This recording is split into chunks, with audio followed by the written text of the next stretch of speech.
8 de junho de 2015. Na estreia de Juan Carlos Osório, São Paulo vence o Grêmio e assume a vice-liderança do Brasileirão. O Corinthians dá um tempo na crise e vence o Joinville com um golaço de Jadson. Palmeiras perde do Figueirense e volta a se complicar no Brasileirão. Santos empata com a Ponte Preta na Vila Belmiro e completa o 4º jogo sem vitória no Brasileirão. Seleção brasileira ganha do México e faz a festa dos mais de 35 mil torcedores que compareceram à Arena do Palmeiras. Olá, boa noite! Mais uma semana começando e o Gazeta Esportiva agora vai falar do Palmeiras, que perdeu, minha gente, do Figueirense por 2-1 e se complicou no Brasileirão. O resultado deixou o Verdão na 15ª colocação com apenas 6 pontinhos, 2 à frente do Flamengo, primeira equipe na zona de rebaixamento. A derrota aumentou também a pressão para uma possível demissão do técnico Oswaldo de Oliveira, que nos 6 jogos do campeonato ganhou apenas 1. Veja os gols. No Orlando Scarpelli, o Figueirense saiu na frente do Palmeiras. Após cruzamento da direita, Fernando Praz desviou a bola e ela sobrou limpa para Carlos Alberto fazer 1-0. O Palmeiras empatou logo depois. Gabriel arriscou de fora da área e marcou um belo gol, 1-1. Porém, já no segundo tempo, em rápido contra-ataque, Cleiton cruzou para Thiago Santana definir. Final Figueirense 2, Palmeiras 1. Eu queria que você me dissesse qual o time regular nesse campeonato. Tem, esse campeonato é assim mesmo. Você vai dessa maneira. Agora, algumas equipes conseguem somar mais pontos, dependendo dos adversários e de algumas circunstâncias que a própria competição oferece. Grande noite para você que acompanha o Gazeta Esportiva. O futebol brasileiro não muda, não tenho mais esperança de que possa mudar. E o que a gente vai ver é o que a gente viu na última Copa do Mundo. Vexame, 3-0 para a Holanda, 7-1 para a Alemanha. Enquanto continuarem com essa mentalidade arcaica, ultrapassada, anacrônica, enfim, chame do que você quiser. Veja só, o Oswaldo Oliveira está a 6 jogos no Campeonato Brasileiro. E já está o maior barulho de que ele vai ser demitido. Já há quem diga nos bastidores que como o gerente de futebol, Alexandre Matos, conhece o Marcelo Oliveira, que já estaria tudo alinhavado para o Marcelo Oliveira assumir o Palmeiras. Quer dizer, e aí? Se joga tudo que foi feito até aqui no lixo por conta de eu vou me estender um pouquinho agora e depois eu abro mão de comentar lá na frente. Tudo que foi feito agora se joga no lixo por causa de resultados que não muito agradáveis. Você não pode perder de vista que o Palmeiras é um time em formação. O vice-campeonato paulista, você falou aqui o tempo todo que o campeonato paulista não serve como referência. O campeonato brasileiro é uma outra história. Então tem que se dar tempo para ele trabalhar. Eu me lembro que o próprio Oswaldo no Corinthians, Flávio, também tomou 6-1, acho que foi do Botafogo no Rio São Paulo, caiu, assumiu o Valdir Macedo, ele era auxiliar técnico, voltou e foi campeão brasileiro com o Corinthians. O Vanderlei Luxemburgo ficou 5 jogos sem vencer no Rio São Paulo, perdeu 5 jogos, também estava o Bochicho, vai cair, foi mantido e montou a base campeã em 98 e campeã em 99. Então, muita calma. Ou as pessoas mudam a maneira de ver o futebol, são 6 rodadas, 6 técnicos já caíram. Eu brinquei aqui que até a 10ª rodada iam cair 10 treinadores. E não vi. Você vai errar. Vou errar? Vai cair mais do que os 10? Vai. Então, boa noite, Flávio. Boa noite. É verdade, infelizmente é verdade. E eu concordo 100% com o que disse o Celso, não preciso repetir. Infelizmente a tendência é essa mesmo. Acho que o Oswaldo só não saiu hoje porque há aquela reunião no Rio de Janeiro que o Carlos Miguel falou ontem no Mesa Redonda. E a tendência é Marcelo Oliveira, não porque é amigo do Alexandre Matos, porque ele é um cara de ponta. Também trabalhou com, mas isso seria absolutamente natural. Qualquer técnico que caísse, o nome do Marcelo Oliveira seria citado. Infelizmente, essa é a tendência. Acho lastimável e só faço uma colocação.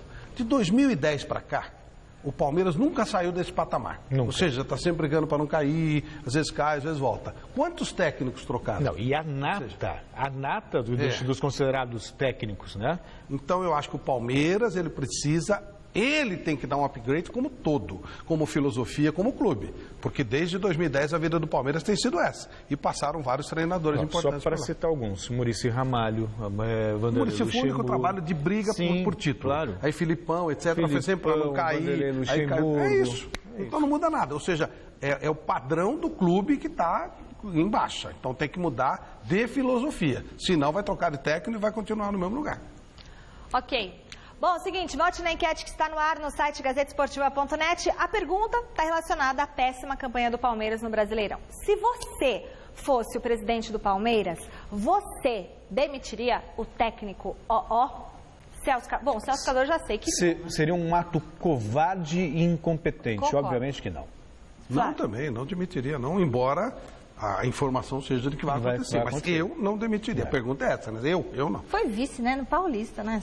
Que também não significa muita coisa, mas... Mas você falou isso aqui sexta-feira. Mas o presidente, agora eu repito e você fala. Mas o técnico que foi campeão também está seriamente ameaçado. É o que eu estou dizendo. E o time que disputou para não cair para a Série B do campeonato do Paraná é o líder do campeonato. O que eu quero dizer é o seguinte, que independentemente de vice de campeonato paulista ou não, o trabalho tem que prosseguir. Ponto. 20 jogadores foram contratados em 4 meses, ele é treinador, não é mágico. Verdade. Bom, acesse o site Vote, a gente quer saber a sua opinião, o resultado no final do programa de hoje. A gente vai ligar para o pessoal do Palmeiras para ver o resultado final da enquete, tá? Se for favorável ao Oswaldo, claro.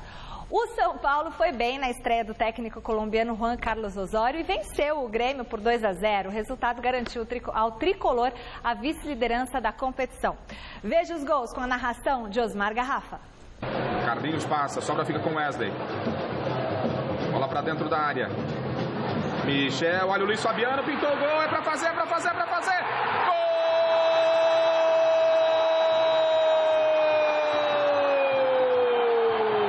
Do São Paulo! É de Luiz Fabiano! Ainda rebote do São Paulo. Souza. Olha o Wesley. E o árbitro deu pênalti. A bola, pra mim, toca na mão do Marcelo Oliveira, mas não é pra pênalti, né? Só a mão do jogador estava colada ao corpo. Ele não levou a mão à bola. Tá autorizado o Rogério. Agora sim, Thiago no meio. Rogério. É gol!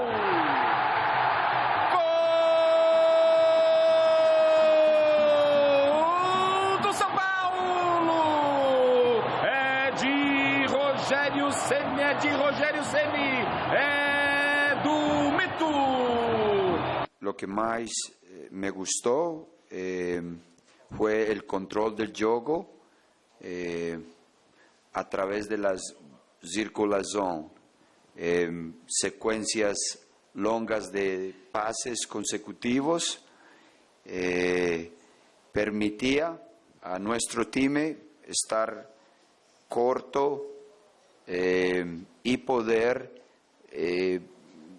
competir por la pelota, por la bola cuando la perdíamos. Yo pienso que tenemos un time muy técnico y mejorando la organización vamos a ser muy difícil de vencer. Você vê, né? Um técnico competente que tem uma história de títulos e chega com uma generosidade, uma humildade muito grande, né, Flávio? Bom, eu falava com ele agora há pouco por telefone, fiz um convite para que ele venha ao Mesa Redonda e a resposta dele: eu quero muito ir ao seu programa porque eu quero aprender um pouco de futebol com vocês. Olha a humildade dele, é uma coisa espetacular. E já demonstrou nessas entrevistas que conhece muito de futebol, deu um detalhezinho importante que ele pede muita atenção do time quando faz gol, porque nos 5 minutos subsequentes há uma desconcentração e saem muitos gols nesses 5 minutos subsequentes. Um cara diferente, um cara especial e realmente foi muito bom. É claro que muita gente da imprensa jamais ouviu falar de Osório, lamentavelmente. Então, como você não conhece, em vez de estudar o cara, você corneta. Agora, a torcida do São Paulo aceitou e aceitou bem. Claro. Ele está muito bem recebido, especialmente o pessoal mais jovem, que pesquisa, que gosta de futebol, estuda futebol, todos eles estão super a favor da vinda do Osório. É uma questão de inteligência e de conhecimento. Claro. Quem não conhece é melhor falar que não, né? É a soberba, né, Flávio? A velha mania de achar ruim tudo aquilo que não conhece. Mas isso não passa para os jovens, não, porque os jovens não viram o Brasil. Esse Brasil que se conta, né, que tira mérito de um título que eles não ganharam.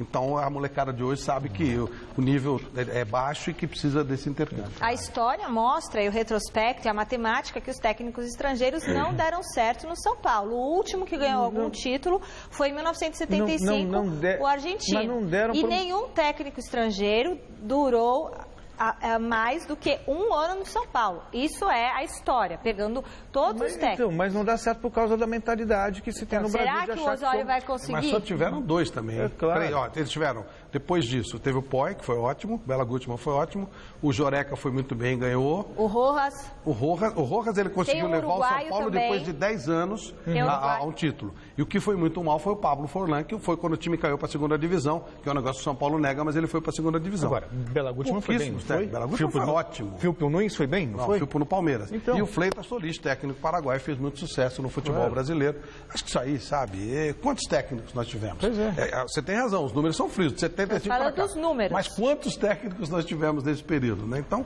eu acho assim, hoje o futebol brasileiro tem muito que aprender com esse pessoal, sim. Tem que baixar a bola e vai ser muito interessante. Muito bem-vindo, senhor Juan Carlos Osório. Vou além. Precisa aprender. Né? Tá certo. O Corinthians é o banquinho, Zé. O Corinthians deu um tempo na crise, minha gente. Mais uma vez a equipe não jogou bem, mas fez o suficiente para vencer o Lanterna Joinville em Santa Catarina. Veja o gol. Após 3 partidas sem vencer, o Corinthians foi até Joinville com esse belo gol de Jadson aos 31 minutos do primeiro tempo. Garantiu o triunfo fora de casa. O próprio gol, ele representa bem aquilo que foi o mecanismo nosso, aquilo que é a intenção da equipe, aquilo que ela procura retomar não é o termo, buscar, porque ela está se construindo e ela justamente fez o gol em cima dessa ideia. Né? Primeiro tempo já poderia ter tido um placar, mas que pudesse dar uma tranquilidade uma hora à equipe, mas ainda esses ajustes que eles são naturais. No segundo tempo, com as modificações e com o próprio problema que aconteceu, a partir da metade do segundo tempo, o Joinville cresceu, né? Uma situação mais de abafa. Agora, se pegar o transcurso todo da partida e principalmente o primeiro tempo, ele repetiu um padrão de atuação contra o Grêmio, com exceção daqueles minutos. Acho que não vem muito ao caso o nível do Joinville, que realmente é uma equipe ainda muito fraca, mas o Corinthians precisava ganhar, precisava respirar. E ganhou um período para respirar, né? Pelo menos até o final de semana. Num país onde se valoriza muito mais o resultado do que o trabalho, pelo menos dá um pouco mais de tranquilidade para o Tite, porque se empata e perde, também já está uma bochicha, hein? Tem que sair o Tite, tem que vir Marcelo Oliveira, tem que vir o Papa, tem que vir, enfim, tem que ressuscitar Rinos Mitchell, que... Aliás, para ser bem sincero, Flávio, nem Rinos Mitchell ia fazer sucesso aqui. 3 jogos sem vencer, já estava com a corda no pescoço. O Santos decepcionou o torcedor que compareceu à Vila Belmiro e ficou no empate com a Ponte Preta em 2-2. O resultado deixou a equipe na 16ª colocação com 6 pontos. Veja os gols. Na Vila Belmiro, o Santos saiu na frente da Ponte Preta aos 22 minutos. Geovânio recebeu de Daniel Guedes, girou bonito dentro da área e marcou um golaço. Peixe 1-0. Aos 7 minutos da segunda etapa, Birubiru avançou pela esquerda, tabelou com Renato Cajá e bateu para o gol. Vladimir fez a defesa, mas Felipe Azevedo aproveitou o rebote para deixar tudo igual. 1-1. Aos 15 minutos, Geovânio apareceu de novo e foi derrubado dentro da área. Pênalti que Ricardo Oliveira bateu bem para recolocar o Santos em vantagem. Mas a Ponte não se abalou e buscou o empate aos 26. Rodinei cruzou e Renato Cajá, sempre ele, completou de cabeça. Final na Baixada Santista, Santos 2, Ponte Preta também 2. Realmente o placar não era esse que nós esperávamos, jogamos para não ser. E mais uma vez, por erros, por bobeira, e já falei, os caras não fazem força para fazer gol na gente. A gente é que entrega a bola para os caras fazer gol, é impressionante isso.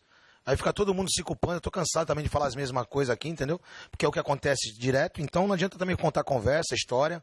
O Santos já tem que pontuar já faz tempo, esse negócio que joga bem, não tem essa. Tem que pontuar, Campeonato Brasileiro, a bola pune mesmo, que nem o Muricy falava, pune, não tem jeito, não tem brecha. Eu não sinto pressão nenhuma, cara, já te falei, acabei de falar pro teu amigo aqui pra tu falar com o Modesto Roma, tu também vai lá e pergunta pra ele. Eu não tenho pressão nenhuma, Gandhi. Eu sou treinador de um clube grande vive de vitória. O Santos não tá ganhando, é normal. Eu não tô abafado com nada, tá tudo super bem, cara. Eu tô aqui para trabalhar, trabalho todo dia sério, firme, não tenho nenhuma vaidade, nenhum tipo de vaidade. E tô no clube que eu gosto. Se a diretoria achar melhor tocar, para mim tá tudo bem, não fico sem dormir com isso. Eu fico sem dormir porque o time constrói, trabalha, joga bem e não faz o resultado. Eu fico triste e chateado por isso. Flávio, eu até entendo o desconforto do Marcelo Fernandes, que é a mesma lei. Eu disse aqui na semana passada, está na hora de a gente mudar o conceito do futebol brasileiro. Até o ponto que, até mesmo essas perguntas, tipo, e aí, está preocupado em perder o emprego? Eu acho até que, jornalisticamente, ela faz parte, porque faz a cultura do futebol brasileiro é assim. Mas chega uma hora que você tem que começar a avaliar o trabalho em si. Quer dizer, o time criou oportunidades, não fez gol. A culpa é do técnico.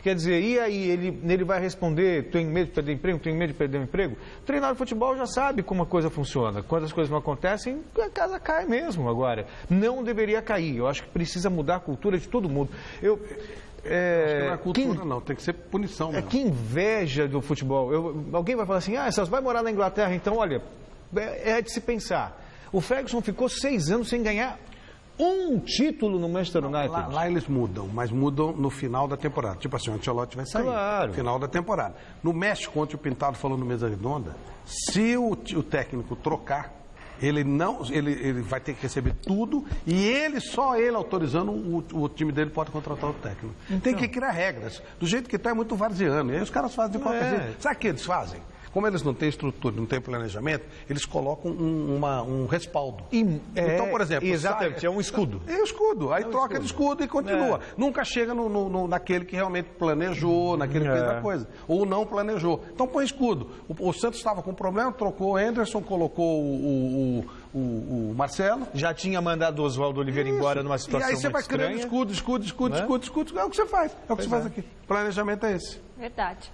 6 rodadas de Campeonato Brasileiro, 6 técnicos demitidos.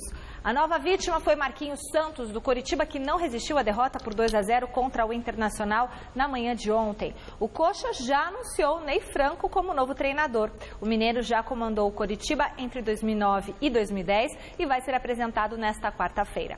Nas outras partidas que completaram a última rodada, apenas uma delas terminou em 0-0. Foi no confronto entre Fluminense e Sport no Maracanã. Confira os gols dos outros jogos.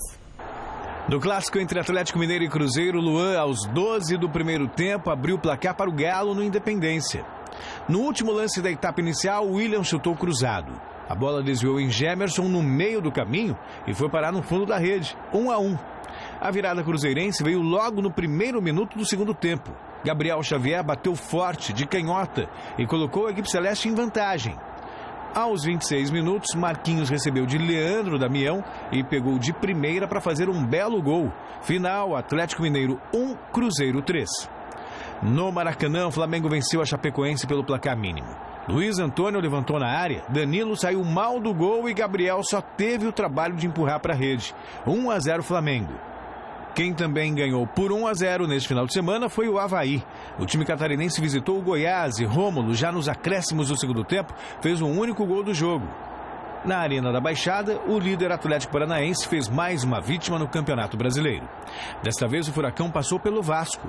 2-0 Atlético, gols de Nicão e Ítalo.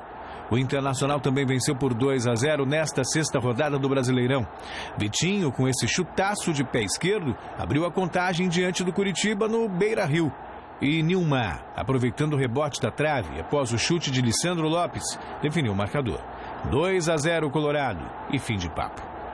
Bom, seguinte, agora nós vamos falar da seleção brasileira que se prepara para a estreia na Copa América domingo contra o Peru.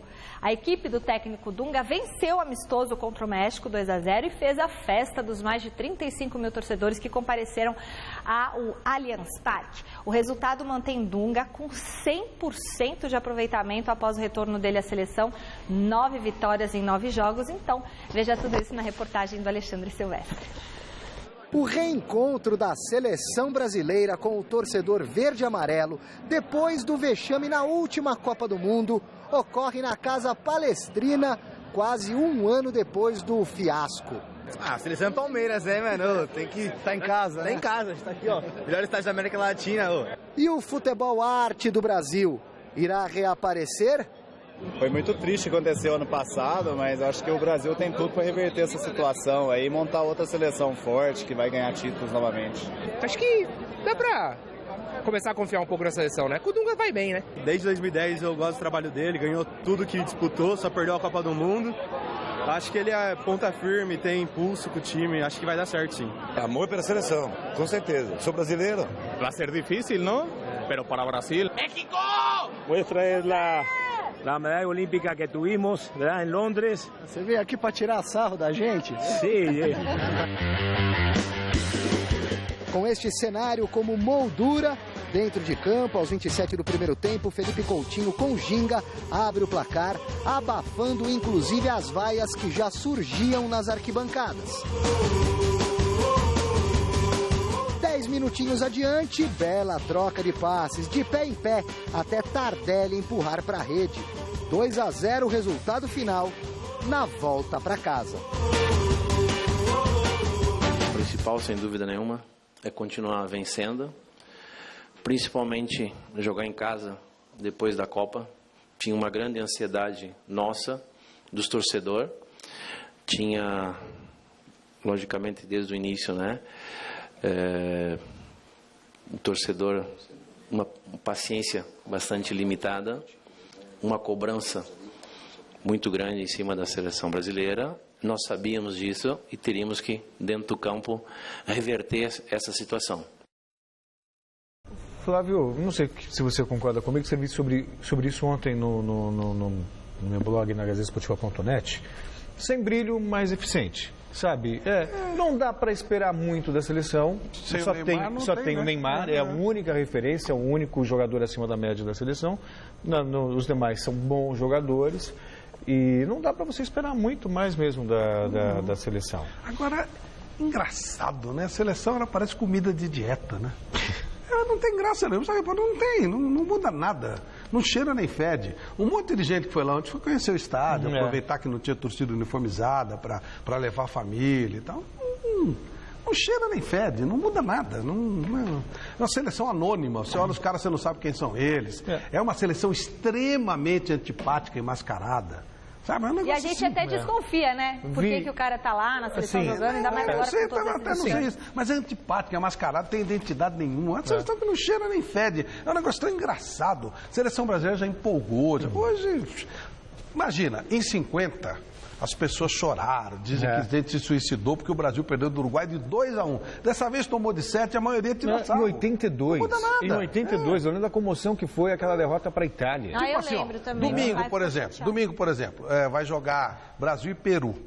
Você em casa está preocupado se o Brasil vai ganhar ou perder? Eu arrisco dizer que se o Peru ganhar de 1-0 com o gol do Guerreiro, o corintiano vai gostar. Não cheira nem fede. A seleção brasileira não muda nada. Não cheira nem fede. E também ajuda muito ela usar uma camisa onde está escrito CBF, que é o antro de sujeira, um dos maiores do nosso país, que é um país especialista em corrupção, e a CBF consegue se destacar mesmo assim. Esses senhores são responsáveis por eu perder o prazer de realmente torcer pela seleção brasileira.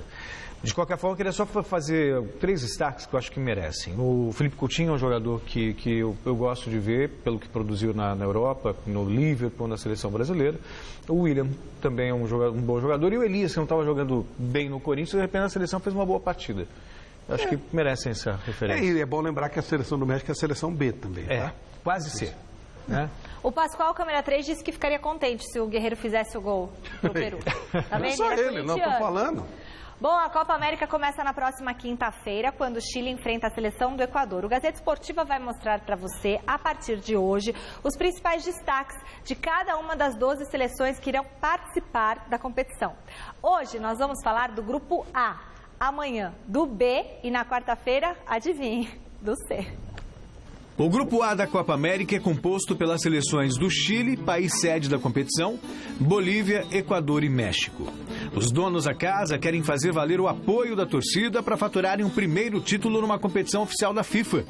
O time comandado pelo técnico argentino Jorge Sampaoli conta com nomes bem conhecidos do torcedor brasileiro, como Charles Arangues, do Internacional, Jorge Valdívia, do Palmeiras, e Eugênio Mena, do Cruzeiro. Mas os principais astros da seleção chilena foram atletas que se destacaram na última temporada do futebol europeu, o que acabou atrasando a preparação da equipe. O meia Arturo Vidal, da Juventus, e o goleiro Cláudio Bravo, do Barcelona, disputaram a final da Liga dos Campeões da Europa no último sábado e só se apresentaram hoje. Mesmo assim, todos acreditam que chegou a hora da Roja alçar voos maiores e levantar o primeiro caneco. O Equador aparece como segunda força do grupo. Apesar de ter sido a única seleção sul-americana a não avançar para as oitavas de final na última Copa do Mundo, os equatorianos contam com um time bem montado pelo técnico argentino naturalizado boliviano Gustavo Quinteros. Assim como na seleção chilena, também tem jogador do Equador atuando no futebol brasileiro. Trata-se de Frickson Eraso, do Grêmio. As principais armas da equipe estão no ataque, formado por Jaime Ayoví e Ener Valencia. No entanto, a torcida equatoriana teve uma má notícia. A grande estrela da seleção, o meia Antônio Valencia, do Manchester United, foi cortado após se submeter a uma cirurgia. A seleção da Bolívia está trabalhando duro para não ser o saco de pancadas do grupo. O elenco, comandado pelo técnico Maurício Soria, tem como destaque jogadores com passagem pelo futebol brasileiro. O principal volante da equipe é Chumaceiro, ex-Sport do Recife. A ligação entre o meio de campo e o ataque está sob a responsabilidade de Pablo Escobar, ex-Santo André, Mirassol e Ponte Preta. Hoje no Strongest e na frente a missão de balançar as redes é de Marcelo Moreno, ex-Cruzeiro e Grêmio. Completando o grupo aparece o México, que mais uma vez vai disputar a Copa América na condição de país convidado. Tendo como prioridade a Copa Ouro, o principal torneio de seleções da CONCACAF, o técnico Miguel Herrera montou uma equipe alternativa, sem vários dos principais jogadores do país, como Chicharito Hernández, do Real Madrid, e Giovanni dos Santos, do Villarreal. Oportunidade para nomes menos badalados e veteranos como Rafa Marques mostrarem trabalho. A Copa América começa no próximo dia 11 de junho e a partida inaugural será entre Chile e Equador no Estádio Nacional de Santiago, às 8h30 da noite. México e Bolívia completam a primeira rodada no dia 12. Também às 8h30 em Vinha del Mar. A segunda rodada acontece no dia 15, às 6 da tarde, Equador e Bolívia se enfrentam em Valparaíso, enquanto Chile e México jogam às 8h30 no Estádio Nacional. A última rodada será no dia 19.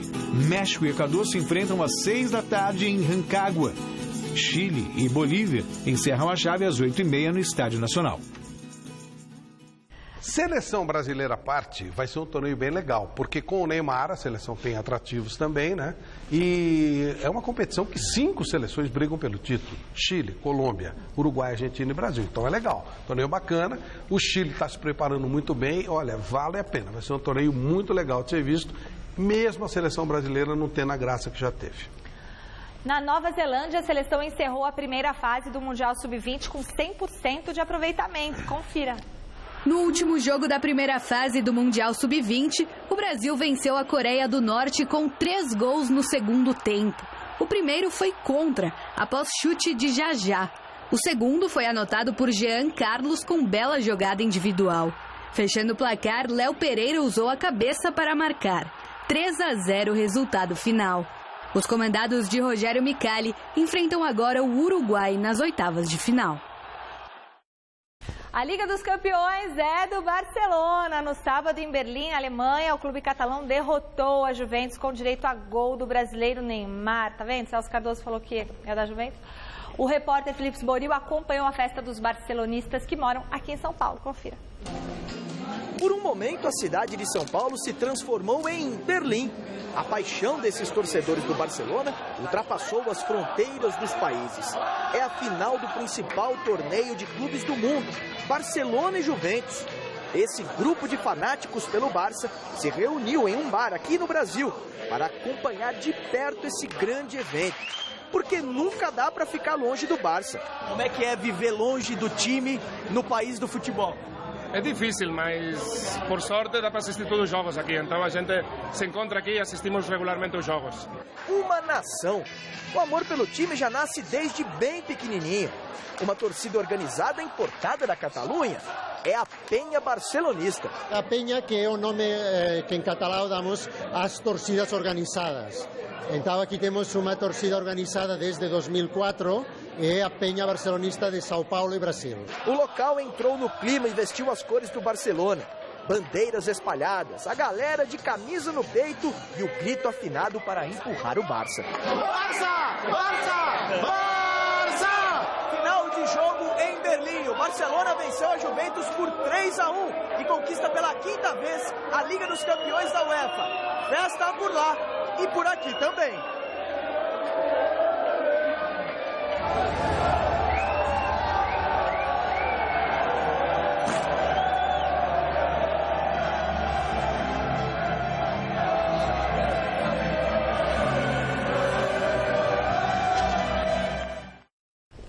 Bonito esse marido da Shakira.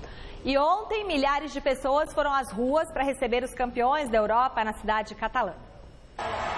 Após o título, os jogadores do Barcelona chegaram ontem à Espanha, onde uma multidão os aguardava. Desfilando num carro aberto pelas ruas de Barcelona, os atletas fizeram muita festa com os torcedores que abarrotaram as avenidas da cidade. O veículo que conduziu os campeões destacava o segundo triplete conquistado na história do clube.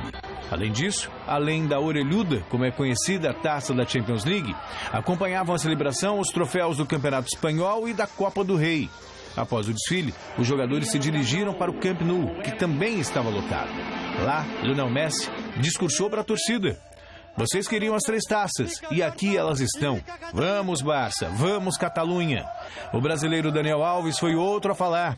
Eu não sei quanto tempo esse sonho vai durar. Eu não sei se ele vai ter fim, mas eu quero que dure, o tanto que puder. Estou feliz aqui, porque sou um de vocês.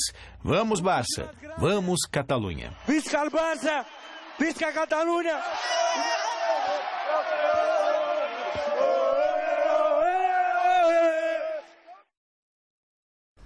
Para mim, é mais importante do que final de Copa do Mundo. Acho que o nível hoje é... vai igual uma final de Copa do Mundo, pronto. Isso. Mas mais democrático. É espetacular. Também acho. Não, e você vê a festa, as pessoas cantando ao vivo aquele hino da Liga dos Campeões da Europa, a organização, o show de organização. Por um instante eu me peguei sonhando, sabe? É uma liga. Será que um dia vai acontecer isso no Brasil? Não. Ou na América do Sul? É uma liga. Estão lá no Rio, de repente volta com uma liga, a gente pode ter alguma coisa assim. Estão conversando a respeito disso, Tomara, né? Bom, mas a Europa não viveu apenas de Champions League no último final de semana. O velho continente foi palco de alguns amistosos internacionais entre seleções.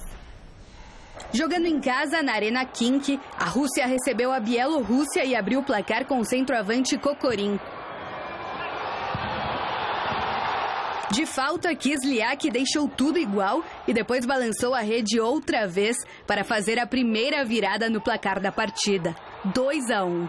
No segundo tempo, Golovin matou no peito e emendou um chutaço para empatar novamente o duelo. Jogada trabalhada da Rússia e Miranchuk fez o terceiro dos donos da casa. No contra-ataque, os russos fizeram mais um. Kerzakov fechou o resultado final. Rússia 4, Bielorrússia 2. A surpresa da rodada ficou por conta do jogo Holanda e Estados Unidos. A partida foi realizada na Amsterdam Arena e Huntelaar de cabeça fez o primeiro da laranja mecânica. Ainda no primeiro tempo, Johnson cruzou e Zardes deixou tudo igual. Na etapa final, Huntelaar, ele de novo, balançou a rede com um gol de cabeça. A partida parecia fácil para os donos da casa. Tanto que Depay fez o terceiro da Holanda. Mas os americanos não desistiram. Após bela troca de passes, Brooks diminuiu a contagem. Faltando 2 minutos para o fim, Williams deixou tudo igual novamente e nos acréscimos, Wolves conseguiu uma virada histórica. Placar final, Holanda 3, Estados Unidos 4.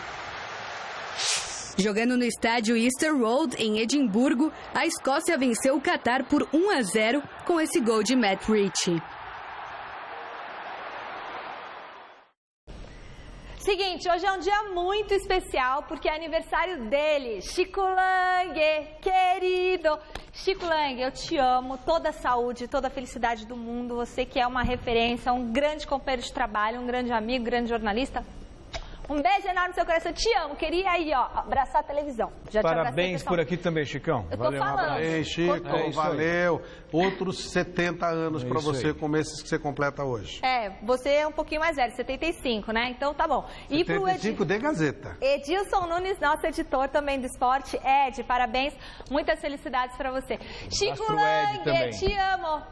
Posso continuar? Agora nós voltamos a falar do Corinthians. O nosso contato é com o repórter Fernando Gavini, que está neste momento. Põe na tela o Gavini, põe na tela aqui. Isso, para ficar mais tempo no ar. Está no CT Joaquim Grava, acompanhando a reapresentação do Timão, que deu um tempo na crise ao vencer o Joinville por 1-0. Boa noite, Gavini. Boa noite, Michele, boa noite a todos que acompanham o Gazeta Esportiva. Pois é, Corinthians respira aliviado, vinha de 3 jogos sem vencer, conseguiu derrotar o Joinville, que é o lanterna do Campeonato Brasileiro, venceu por 1-0, não foi uma atuação convincente, mas pelo menos somou mais 3 pontos para aliviar o clima tenso que vem vivendo o Corinthians desde a eliminação na Copa Libertadores da América. Mas desse jogo o Tite saiu com pelo menos 2 problemas. O Bruno Henrique deixou o campo machucado com um entorse no tornozelo e está fora das 2 próximas semanas. Portanto, desfalca o Corinthians por 15 dias pelo menos o volante. Outro jogador que preocupa é o Petros, levou uma pancada no jogo contra o Joinville e também pode desfalcar o time na próxima rodada. O Petros que seria até uma opção para substituir o Bruno Henrique, claro, ele vai ser avaliado ao longo da semana, se tiver condições, volta aos treinamentos e joga. Outra opção seria colocar o Ralf, mas o Ralf está envolvido numa história que ninguém direito sabe explicar aqui no Corinthians. O fato é que o Tite não o tem escalado e muitas especulações cercam o volante, inclusive com a possibilidade dele deixar a equipe corintiana. Por falar em mercado, por falar em transferências, o Corinthians tem interesse no atacante colombiano Theo Gutierrez, do River Plate, jogador destaque do River na campanha na Copa Libertadores da América. O Corinthians quer esse jogador para substituir o Guerreiro, porque desde que o Guerreiro deixou o Corinthians, parece que a fonte de gols secou por aqui. O time só tem melhor ataque do que o Joinville e o Vasco, os 2 piores times no Campeonato Brasileiro. Tem utilizado nas últimas 3 rodadas o Romero como titular, mas o paraguaio não tem agradado. Quem seria o homem para substituir o Guerreiro, Wagner Love, ainda não engrenou no Corinthians, teve oportunidade nas 2 últimas partidas, mas não entrou bem, por enquanto vem decepcionando com a camisa do Corinthians. Quem participou da entrevista coletiva foi o goleiro Cássio. Ele falou a respeito do interesse do Corinthians na contratação do Theo Gutierrez e também sobre esses 2 jogadores que estão aí brigando pelo lugar do Guerreiro. A gente confia muito no Love, nos atacantes que tem aqui. A gente tem total respeito e confiança que eles vão nos ajudar. Se for ver o Romero, ele ficou um tempo fora dos jogos, entrou. Ele não pode não ter feito gols, mas eu acho que ele fez boas partidas. A questão de vir ou não um atacante, claro que muda, porque as características que o Paulo tinha, esses atacantes não têm, que o Paulo tinha uma bola, geralmente quando a gente batia o tiro de meta, era um cara que segurava muito o tiro de meta, na cabeça, era muito forte, protegia muito bem porque era muito forte. A gente não tem um jogador dessas características hoje no nosso elenco, mas nós temos que nos adaptar com os jogadores que nós temos aqui. Infelizmente ele foi embora, e nós confiamos nos jogadores que estão aqui, temos que trabalhar e nos adaptar no estilo de jogo desses atacantes que estão no clube. Nós temos que manter o nosso padrão de jogo. Eu acho que muitas vezes, se a gente não consegue marcar, a gente não pode tomar gol. Tem que segurar lá atrás, eu acho. Acho que a gente falou muito sobre isso esse último jogo, antes do jogo com o Joinville, que manter o equilíbrio, por mais que a gente queira fazer gol, precisa vencer, mas também o primeiro passo para querer vencer é não tomar gol. Então tem que se manter sólido lá atrás e nosso time sempre foi assim, um time que não teve tantas oportunidades. Quando tem oportunidade, nós temos que matar.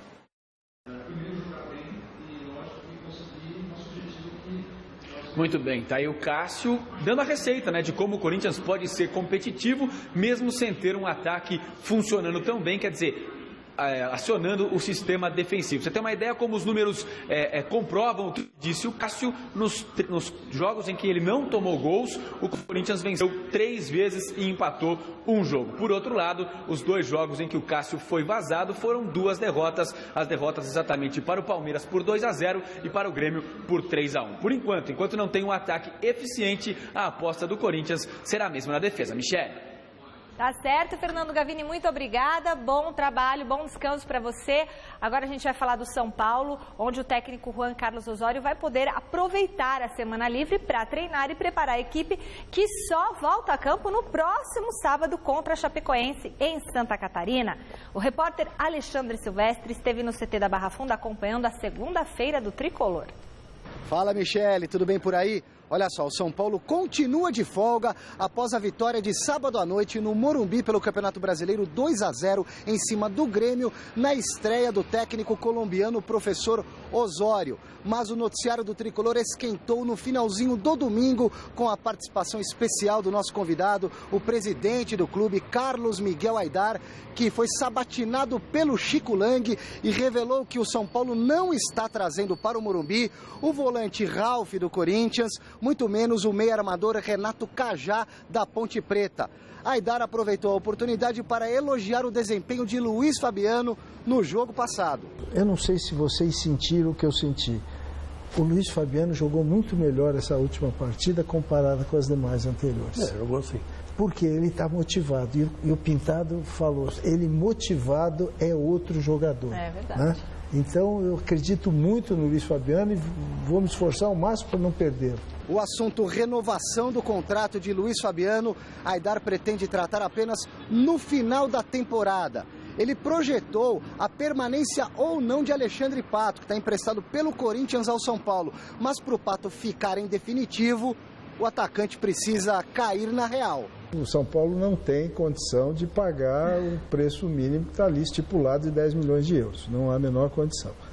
E também não adianta, ainda que tivesse a condição, precisa que o Pato também venha para a nova realidade de São Paulo. E confirmou apenas um negócio em andamento. Um menino revelado na base do São Paulo, que já vem se firmando na equipe principal há um bom tempo, pode deixar o Brasil e se transferir para a Europa, mais especificamente, futebol espanhol.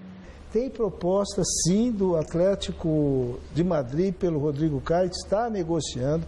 Rodrigo Caio sabe disso, nós temos conversado com o Rodrigo Caio e com o Atlético de Madrid. Só, é o único negócio que está em cima da mesa, o resto não existe. Um outro moleque que pode deixar o São Paulo, o Aidar talvez tenha se esquecido, é o atacante João Paulo, que disputou pelo São Paulo a última copinha. Só que é um moleque que mal saiu das fraldas e já interessa ao futebol português, o Braga de Portugal. O Tricolor volta às atividades na manhã desta terça-feira, inicia a preparação visando o jogo de sábado contra a Chapecoense fora de casa. O São Paulo é o vice-líder do Campeonato Brasileiro, 2 pontinhos apenas atrás do Atlético Paranaense. Michele. Tá certo, Alexandre Silvestre. Bom, vamos ao resultado final da enquete de hoje do site gazetesportiva.net. Se você fosse presidente do Palmeiras, você demitiria o técnico Oswaldo de Oliveira? Então, deu justamente isso. Quer saber? Vai lá no site gazetesportiva.net e confira o resultado da enquete, porque aí você dá acesso, dá clique, é isso que importa, tá bom? Por quê? Você quer falar o resultado final? Não, fica você sabe, então não. Não tem que ser mandado embora. Gazeta Esportiva termina aqui, mais esportes amanhã hoje, aliás, né? O Jornal da Gazeta da sequência, o Gamberini e a Estela estão me esperando. E amanhã tem Super Esporte às 10h30 da manhã e eu volto às 6 da tarde amanhã para a Gazeta Esportiva. Um abraço, tchau.